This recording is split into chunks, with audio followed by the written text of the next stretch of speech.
So guys welcome back to micro classes. CTET जुलाई 2024 के लिए हमारी इंपॉर्टेंट क्लासेज चल रही हैं। आज का हमारा सब्जेक्ट है हिंदी पैडागोजी। हिंदी की ये 12वीं क्लास है। आज हम दो कौशलों की बात करने वाले हैं। भाषा के देखो 4 कौशल होते हैं, सुनना, बोलना, पढ़ना व लिखना। तो पहले 2 कौशलों की बात हम करेंगे, श्रवण कौशल और मौखिक कौशल क्या होता है, जिसे हम मौखिक अभिव्यक्ति कौशल भी बोल देते हैं। इनका क्या अर्थ होता है, कितने प्रकार के ये होते हैं और इनका अगर हमें बच्चों का विकास करना है तो कौन कौन सी विधियाँ होती है। ये इंपॉर्टेंट टॉपिक है, यहाँ से सीटेट में क्वेश्चन आते हैं। कौन कौन से क्वेश्चन सीटेट बार बार पूछ रहा है, उन क्वेश्चंस की भी आज हम इस वीडियो के लास्ट में बात करेंगे। आपको पता चल जाएगा कि इस टॉपिक से किस तरह के क्वेश्चन सीटेट के एग्जाम में आते हैं। सबसे पहले बात कर लेते हैं श्रवण कौशल की, लिसनिंग स्किल। किसी भी भाषा के 4 कौशल होते हैं, सुनना, बोलना, लिखना व पढ़ना। अब सबसे पहला हमारा कौशल होता है श्रवण कौशल, सुनने वाला कौशल। श्रवण कौशल हमारा सुनने की प्रक्रिया से संबंधित होता है। अगर हम कहते हैं कि हम श्रवण कर रहे हैं, इसका मतलब हम कुछ सुन रहे हैं। किसी भी बालक में सबसे पहले इसी कौशल का विकास होना प्रारंभ होता है। जैसे ही बच्चा पैदा होता है वैसे ही वह सुनना शुरू कर देता है। इस वजह से हम कह सकते हैं कि सबसे पहले इसी कौशल का विकास होना शुरू होता है। और कब से हो जाता है इसका विकास होना शुरू? बचपन से ही, जब से बच्चा पैदा होता है। भाषा के 4 कौशल होते हैं, सुनना, बोलना, पढ़ना व लिखना। सबसे पहले सुनने वाले कौशल का विकास होना शुरू होता है। कब से होता है? जब से बच्चा पैदा होता है तब से ही बच्चे के सुनने वाले कौशल का विकास होना शुरू हो जाता है। क्यों हो जाता है? क्योंकि बच्चा पैदा होने के जस्ट बाद से ही सुनना शुरू कर देता है। श्रवण कौशल में सबसे महत्वपूर्ण भाव ग्रहण करना होता है। हम दूसरे की बात को सुन रहे हैं, यह ज्यादा महत्वपूर्ण नहीं होता। श्रवण कौशल में हम उसके भाव ग्रहण कर रहे हैं या नहीं कर रहे हैं, जो वह हमें बताना चाहता है उसे हम समझ रहे हैं या नहीं समझ रहे हैं, वो ज्यादा महत्वपूर्ण है। अगर हम किसी की बात को सुन रहे हैं तब सबसे महत्वपूर्ण उस सुनने की प्रक्रिया में क्या होगा? उसके भाव ग्रहण करना, अर्थात जो दूसरों ने कहा है उसे हम समझ सके। अगर हम छात्रों के श्रवण कौशल को विकास करना चाहते हैं या श्रवण कौशल को प्रेरित करना चाहते हैं, बढ़ाना चाहते हैं, तब हमें अपने छात्रों को अलग अलग सामग्री सुनने के अवसर देने होंगे। अगर हम चाहते हैं हमारे बच्चों के जो सुनने वाले कौशल है उसका विकास हो जाए, तब हमें क्या करना होगा? अपने बच्चों को अलग अलग सामग्री, रेडियो वगैरह, कोई भी कुछ भी, हमें उन्हें सुनने के अवसर देने होंगे। अब बात कर लेते हैं श्रवण के प्रकार की। श्रवण 2 प्रकार का होता है, गहन श्रवण, व्यापक श्रवण। अगर आप किसी भी बात को बड़े ध्यान से सुनते हैं उसे हम गहन श्रवण कहते हैं। किसी भी बात को समझने के लिए ध्यानपूर्वक सुनना ही गहन श्रवण कहलाता है। आप कोई भी बात बड़े ध्यान से, बड़ा ध्यान लगाकर सुन रहे हैं, उस प्रक्रिया को हम गहन श्रवण कहेंगे। जैसे कोई निर्देश सुनना, आपके कोई टीचर आपसे कह रहा है कि आपकी 3 दिन की छुट्टी है, 3 दिन बाद आपको कॉलेज जाना है, आपका प्रैक्टिकल है, आपको ये सामान लेकर आना है, तब आप बड़े ध्यान से सुनोगे उस चीज को। जब आप कोई भी चीज बड़े ध्यान से सुनते हो उसे हम गहन श्रवण कहते हैं। कि किस दिन स्कूल आना है, किस दिन नहीं। आपकी मम्मी आपसे कहती है दुकान पर जाइए और ये 3 सामान लेकर आइए, ये सामान, ये सामान और ये सामान। उस चीज को आप बड़े ध्यान से सुनोगे। कोई भी चीज आप बड़े ध्यान से सुनते हो, उस प्रक्रिया को हम गहन श्रवण बोलते हैं, इंटेंसिव लिसनिंग। व्यापक श्रवण, कोई भी चीज आप बड़े ध्यान से नहीं सुनते, बस उसे हल्का हल्का सा समझने के लिए सुनते हैं, या फिर आप मनोरंजन के लिए कोई चीज सुनते हैं, उस प्रक्रिया को हम व्यापक श्रवण बोल देते हैं। किसी चीज को हल्का सा समझने के लिए या फिर मनोरंजन के लिए सुनना ही व्यापक श्रवण कहलाता है। इसमें सुनने वाला सभी तथ्यों पर पूरा ध्यान नहीं देता, सभी तथ्यों को पूरे ध्यान से नहीं सुनता, हल्का हल्का सा हम सुनते हैं चीज को। जैसे हमारी कक्षा के लेक्चर, रेडियो सुनते हैं हम, कहीं गाने सुनते हैं, इस तरह से ध्यान से सुनेंगे हम गहन श्रवण। अगर ध्यान से नहीं सुन रहे, हल्का हल्का सा सुन रहे हैं, हल्का हल्का सा समझने के लिए, मनोरंजन के लिए, एंजॉय करने के लिए, व्यापक श्रवण होगा वो हमारा। श्रवण को इन 2 भागों में भी बांटा जाता है। इस प्रकार के 2 प्रकार भी श्रवण के होते हैं। श्रवण को इन 2 प्रकारों में भी बांटा जाता है, परस्पर संवादात्मक श्रवण, इंटरेक्टिव लिसनिंग, अपरस्पर संवादात्मक श्रवण, नॉन इंटरेक्टिव लिसनिंग। परस्पर संवादात्मक श्रवण क्या होता है? ऐसा श्रवण जहां पर सुनने वाला भी अपनी बात बोलने वाले को कह सके। आप बोलने वाले हैं, आप बोल रही हैं और ये साहब सुन रहे हैं, तब अगर ये सुनने वाले साहब भी अपनी बात आपको बीच में रोककर कह सकते हैं, उस प्रक्रिया को हम परस्पर श्रवण कहेंगे। ऐसा श्रवण जहाँ सुनने वाला भी बोल सके, वह बोलने वाले तक अपने विचार पहुंचा सके, परस्पर संवादात्मक श्रवण कहलाता है। इसमें सभी व्यक्ति अपने विचार प्रकट करते हैं और दूसरों को भी सुनते हैं। जैसे दोस्तों की बातचीत, किसी से फोन पर बात करना, ये बोल रहा है, ये बोल रहा है, ये भी सुन रहा है, ये भी सुन रहा है। इस तरह की जो बातचीत होगी जिसमें सब बोल रहे हो, सब सुन रहे हो, उसे हम परस्पर श्रवण बोलते हैं। अपरस्पर श्रवण, ऐसा श्रवण जहां पर सुनने वाला बोलने वाले तक अपनी बात न पहुंचा सके। जैसे रेडियो पर जो बोल रहा है ना, और ये व्यक्ति सुन रहा है, ये अपनी बात उस बोलने वाले तक नहीं पहुंचा सकता। इस प्रक्रिया को हम अपरस्पर श्रवण कहेंगे। ऐसा श्रवण जहां पर सुनने वाला अपनी बात को बोलने वाले तक नहीं पहुंचा सके, अपरस्पर श्रवण कहलाता है। जैसे रेडियो, टीवी, सेमिनार या किसी का भाषण, यहाँ पर हम नहीं बोल सकते, चुपचाप हमें बैठना होता है। अगर सुनने वाला अपनी बात बोलने वाले तक पहुंचा सकता है, उसे हम परस्पर श्रवण कहेंगे। अगर सुनने वाला अपनी बात बोलने वाले तक नहीं पहुंचा सकता, उसे हम अपरस्पर श्रवण कहेंगे। अब बात कर लेते हैं हम श्रवण कौशल विकास के हमारे क्या उद्देश्य होते हैं। हम क्यों चाहते हैं कि बच्चों का जो श्रवण कौशल है उसका विकास हो, वह विकसित हो। सबसे पहला पॉइंट है बच्चों में दूसरे की बात को ध्यानपूर्वक सुनने की क्षमता विकसित करना। हम चाहते हैं कि हमारे बच्चे दूसरे की बात को ध्यानपूर्वक सुन लें और सुन ही बात को ध्यानपूर्वक समझ लें। मतलब क्या हुआ, हम चाहते हैं कि हमारे बच्चे दूसरे की बात को ध्यानपूर्वक सुन लें और सुनकर समझ लें। बच्चे दूसरों को सुनने में धैर्य व रुचि रख सके, मतलब ध्यानपूर्वक धैर्यपूर्वक दूसरों को सुन सके, उन्हें बीच में न रोके। अलग अलग ध्वनियों में विभेद कर सके। अगर कोई आवाज लगा रहा है तो हम पहचान सके किसकी आवाज है। ध्वनियों में विभेद कर सके, हम इस योग्य हो सके कि अलग अलग ध्वनियों में अंतर समझ सके। उच्चारण सीख सके, हमारे उच्चारण में शुद्धता आ सके। उच्चारण में शुद्धता सिर्फ श्रवण कौशल से ही आती है, क्योंकि अगर हमारे सामने वाला किसी चीज को सही बोलेगा तब हम उसे सही सुनेंगे और उसे सही बोलेंगे। उच्चारण कौशल कैसे सुधरता है, हमारा श्रवण कौशल से सुधरता है। अब श्रवण कौशल को हमारा विकास करने के क्या क्या उद्देश्य हैं। हमारे बच्चे ध्यानपूर्वक सुन सके, सुनी हुई बात को समझ सके, धैर्य और रुचिपूर्ण तरीके से सुन सके, अलग अलग ध्वनियों में विभेद कर सके और अपने उच्चारण में परिवर्तन ला सके। ये हमारे उद्देश्य होते हैं श्रवण कौशल को विकास करने के बच्चों के। अगर हम बच्चों के श्रवण कौशल का विकास करना चाहते हैं तब कौन कौन सी विधियां हैं। श्रवण कौशल का विकास करने का एक ही तरीका है और वो है कि बच्चों को सुनने के अवसर देना। तब ऐसी कोई भी विधि जिसमें कोई भी बच्चा कुछ भी सुन रहा हो वह अच्छी होगी बच्चे के श्रवण कौशल को विकसित करने के लिए। सहस्वर वाचन, टीचर बोलता है बच्चे सुनते हैं, ये अच्छी विधि है सुनने के लिए। प्रश्नोत्तर विधि, टीचर बच्चों से क्वेश्चन करता है, आंसर देता है टीचर, तब बच्चे सुनते ही हैं, ये प्रश्नोत्तर विधि। कहानी कथन विधि, कोई बच्चा कहानी कह रहा है या फिर टीचर कहानी कह रहा है और दूसरे बच्चे सुन रहे हैं, तब ये भी अच्छी विधि है श्रवण कौशल को विकसित करने के लिए। भाषण विधि, लेक्चर मेथड, टीचर क्लास में खड़ा होकर लेक्चर दे रहा है, बच्चे सुन रहे हैं, तब यह भी अच्छी विधि है बच्चों के श्रवण कौशल का विकास करने के लिए। श्रुत लेख विधि, डिक्टेशन मेथड, इमला वाली, बच्चे क्या कर रहे हैं, इमला लिख रहे हैं और टीचर इमला बोल रहा है, तब यह भी अच्छी विधि है क्योंकि बच्चे इमला सुन भी रहे हैं।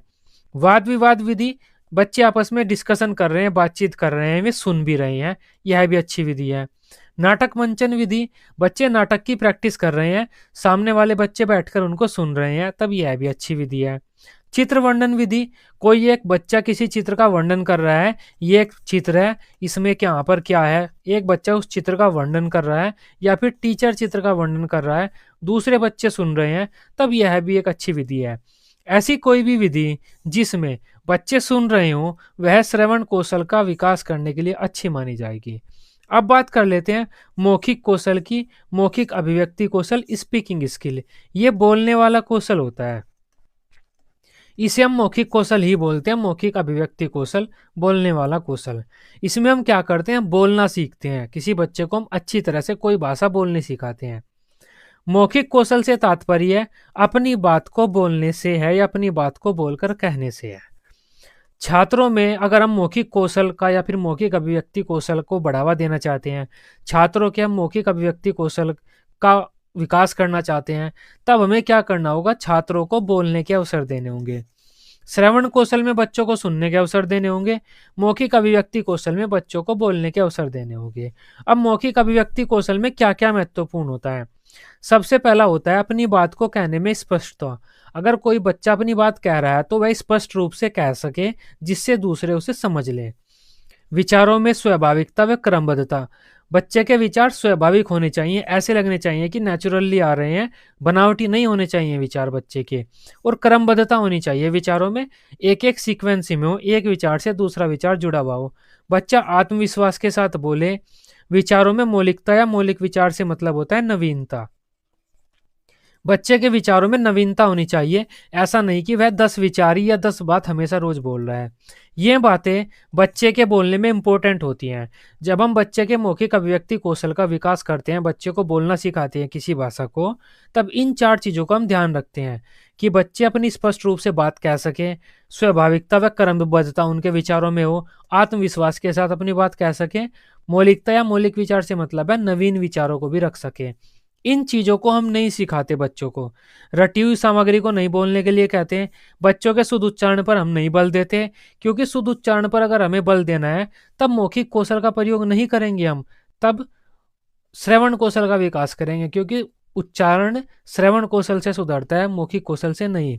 वर्णों के क्रम का हम नहीं ध्यान रखते कि आ छोटी बड़ी बच्चे जानते हैं या नहीं जानते हैं, क्योंकि आ छोटी बड़ी बच्चे क्रम से जानते हैं, एक सीक्वेंस में जानते हैं या नहीं जानते, उससे कोई फर्क नहीं पड़ता। ये चीज इंपॉर्टेंट है कि हम अगर बच्चों को बोलना सिखा रहे हैं तो किस चीज पर हम अधिक बल देंगे। अब मौखिक अभिव्यक्ति के प्रकारों की बात कर लेते हैं। सबसे पहला आ जाता है परस्पर मौखिक अभिव्यक्ति, इंटरेक्टिव स्पीकिंग।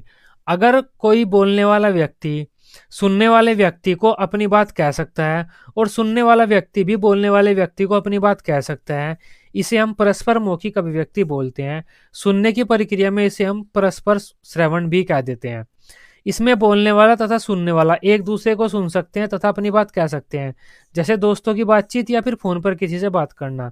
अपरस्पर मौखिक अभिव्यक्ति, जहां पर बोलने वाला सुनने वाले की बात न सुन सके, उस प्रक्रिया को हम अपरस्पर मौखिक अभिव्यक्ति कहते हैं। इसमें बोलने वाला सुनने वाले से सीधा संबंध स्थापित नहीं कर सकता, जैसे सेमिनार, रेडियो, टीवी वगैरह। आसानी था तो आप समझ पाए होंगे। मौखिक कौशल के विकास के उद्देश्य है। हम क्यों चाहते हैं कि हम बच्चों को मौखिक कौशल सिखाएं या बच्चों के मौखिक कौशल का विकास करें?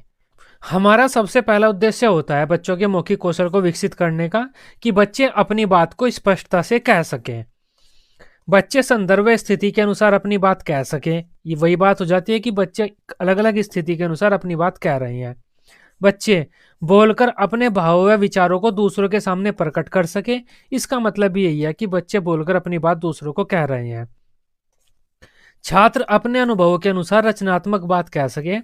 छात्रों के जो अनुभव हैं उसके अनुसार में अपनी बात कह सके, रचनात्मक रूप से कह सके। इसका मतलब भी यही है कि बच्चे अपने अनुभवों को बोलकर दूसरों के सामने प्रकट कर रहे हैं। बच्चों की बोलते समय झिझक को कम कर दें। बच्चे हेजिटेशन न फील करें बोलते टाइम। बोलते समय बच्चे विराम चिन्हों का ध्यान रखें। यह चीज होती हैं जिनको हम बच्चों में बढ़ाना चाहते हैं। ये हमारे उद्देश्य होते हैं बच्चों के मौखिक अभिव्यक्ति कौशल का विकास करने के। बच्चे अपनी बात को कह सकें, बच्चों की झिझक दूर हो सके बोलते टाइम, और बच्चे जो हमारे विराम चिन्ह होते हैं, कोमा, फुल स्टॉप वगैरह, उनका ध्यान रख सके बोलते टाइम। अब मौखिक कौशल का अगर हम विकास कर रहे हैं तब कौन कौन सी विधि होगी? ऐसी कोई भी विधि जिसमें कोई भी बच्चा बोल रहा हो, उस विधि को हम मौखिक कौशल का विकास करने के लिए अच्छी मानेंगे। क्योंकि अगर हम बच्चों के मौखिक कौशल का विकास करना चाहते हैं तब हमें बच्चों को बोलने के अवसर देने होते हैं।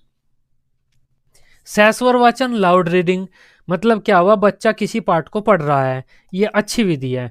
वार्तालाप, दूसरों से बातचीत करना, ये भी अच्छी विधि है। प्रश्नोत्तर विधि, बच्चे आपस में बातचीत कर रहे हैं, ये भी अच्छी विधि है। वाद विवाद, ग्रुप डिस्कशन, ये भी अच्छी विधि है। चित्र वर्णन, कोई बच्चा किसी चित्र का वर्णन कर रहा है, ये भी अच्छी विधि है। नाटक मंचन, कुछ बच्चे नाटक की प्रैक्टिस कर रहे हैं आपस में, जैसे नाटक होता है उस नाटक के डायलॉग बोल रहे हैं, तब ये भी अच्छी विधि है। कहानी कथन, कोई बच्चा किसी स्टोरी को बोल रहा है, तब ये भी अच्छी विधि है। कोई भी ऐसी विधि जिसमें बच्चा बोलता है उसे हम मौखिक अभिव्यक्ति कौशल के लिए अच्छी मानते हैं। ये आज के हमारे दो कौशल थे, सुनने वाला और बोलने वाला, श्रवण कौशल व मौखिक अभिव्यक्ति कौशल। अब देखते हैं कि इन दोनों से सीटेट के एग्जाम में कौन कौन से इंपॉर्टेंट क्वेश्चन पूछे जाते हैं। हमारा सबसे पहला क्वेश्चन है, बोलना कौशल में सबसे महत्वपूर्ण क्या है? संदर्भ स्थिति के अनुसार अपनी बात कह सकना सही बात है।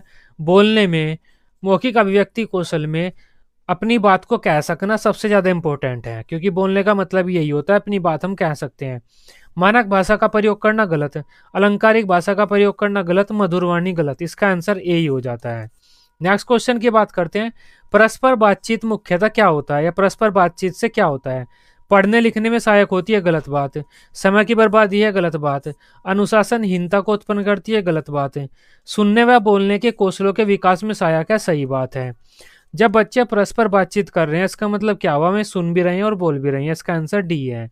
नेक्स्ट क्वेश्चन है, सुनना कौशल में क्या चीज शामिल है? अगर बच्चे सुन रहे हैं तो उसमें क्या शामिल होता है?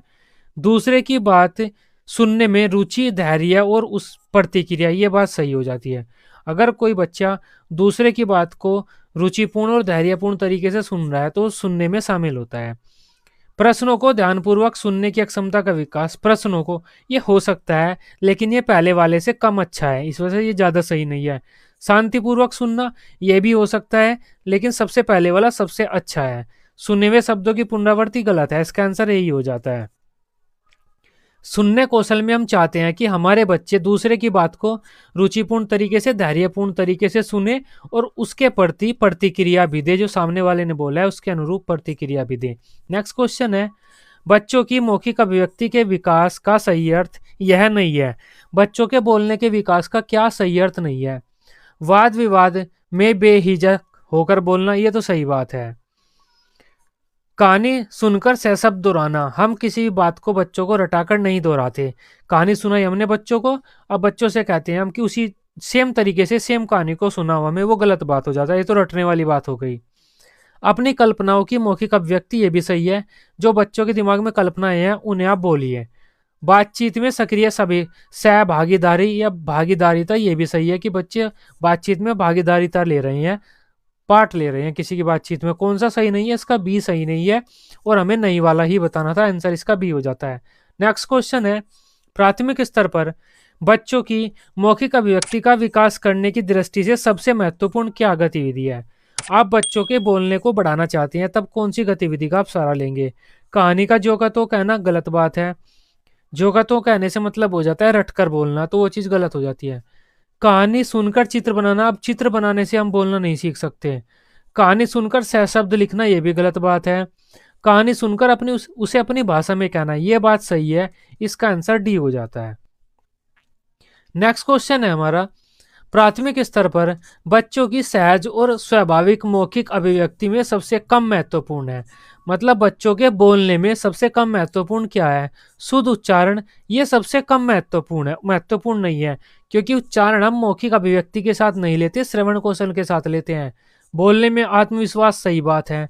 मौलिक विचार मतलब बोलने में नवीनता, ये भी सही बात है। बोलने में स्पष्टता, ये सब जरूरी है बोलने में, लेकिन ए बोलने में जरूरी नहीं है, आंसर हमारा ए हो जाता है। नेक्स्ट क्वेश्चन है, भाषण, परिचर्चा व संवाद बच्चों की किस आदत को बढ़ाएंगे या किस अक्षमता को बढ़ाएंगे? कल्पनाशीलता गलत, अनुकरण गलत, लिखित अभिव्यक्ति गलत, मौखिक अभिव्यक्ति सही हो जाता है, इसका आंसर डी होता है। बच्चा भाषण दे रहा है, दूसरों के साथ बात कर रहा है, संवाद कर रहा है, तब वह बोल रहा है, तब यह मौखिक अभिव्यक्ति को बढ़ाएगा, डी को बढ़ाएगा। नेक्स्ट क्वेश्चन है, गहन श्रवण किस चीज से संबंधित नहीं है? श्रवण मैंने वैसे तो 4 प्रकार के बताए थे, लेकिन 2 प्रकार के श्रवण होते हैं, गहन और व्यापक। गहन में हम ध्यानपूर्वक सुनते हैं, व्यापक में हम हल्का हल्का सा सुनते हैं। अब गहन श्रवण किस चीज से संबंधित नहीं है? ध्यानपूर्वक सुनने से तो संबंधित है। कोई निर्देश दे रहा है, निर्देश सुनने से भी संबंधित है। गाना सुनना गहन श्रवण नहीं होता, क्योंकि गाना हम ध्यानपूर्वक नहीं सुनते, मनोरंजन के लिए सुनते हैं, पूरा गाना रटने के लिए नहीं सुनते, तब इसका आंसर सी हो जाता है। ये हमारी आज की वीडियो थी, आपको अच्छी लगी हो आप इसे अपने सीटेट ग्रुप वगैरह में दोस्तों के साथ शेयर कर सकते हैं, लाइक कर सकते हैं। सीटेट के सभी सब्जेक्ट की रेगुलर क्लासेस लेने के लिए आप इस चैनल को सब्सक्राइब कर सकते हैं। Till then, bye bye, take care.